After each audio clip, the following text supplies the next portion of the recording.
With full of insightful discussions and expert dialogues, the 6th edition of ROC Middle East Commercial Strategy Conference successfully concluded in Dubai. We want to be one of the top 3 most visited cities globally, and so we are well on our way to achieving this vision. If we look at our figures in 2023, we had already welcomed 12.4 million visitors from January to September 2023, and when you compare that to the same period in 2019, that was around 12.08, so we're already past pre-pandemic levels. So we have very, very big goals and aspirations in line with His Highness's vision for D33 for 2024 and beyond, all the way to 2033. The growth is very healthy. This ROC conference we produce in 6 different markets around the globe. There's one in North America, there's one in Latin America, one in Asia Pacific, one in Europe, as well as the one that's here. And they all have grown significantly. The rebound of the industry after the pandemic has kept people engaged.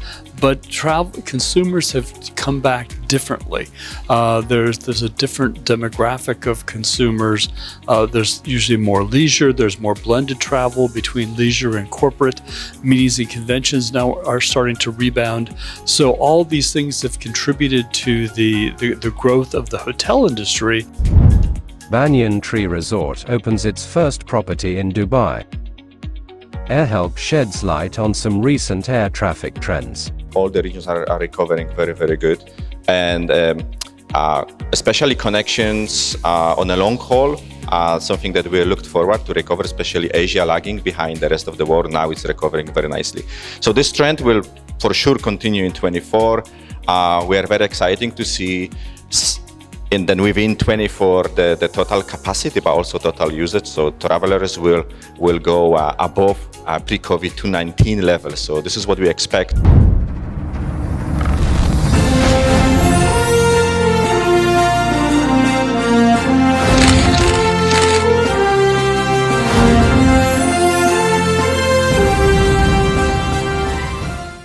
WTTC launches water roadmap for travel and tourism.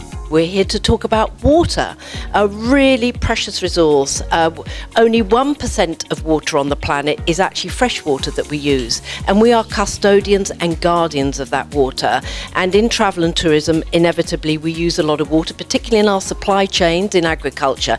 And I would really like to pass the baton on to talk a little bit about water to our partners in Accenture. We launched this new report today together with WTTC to look at the water usage of the industry, and we've seen that an industry that is responsible for 10% of global GDP, as Julia mentioned, is responsible for a little over 5% of the water usage.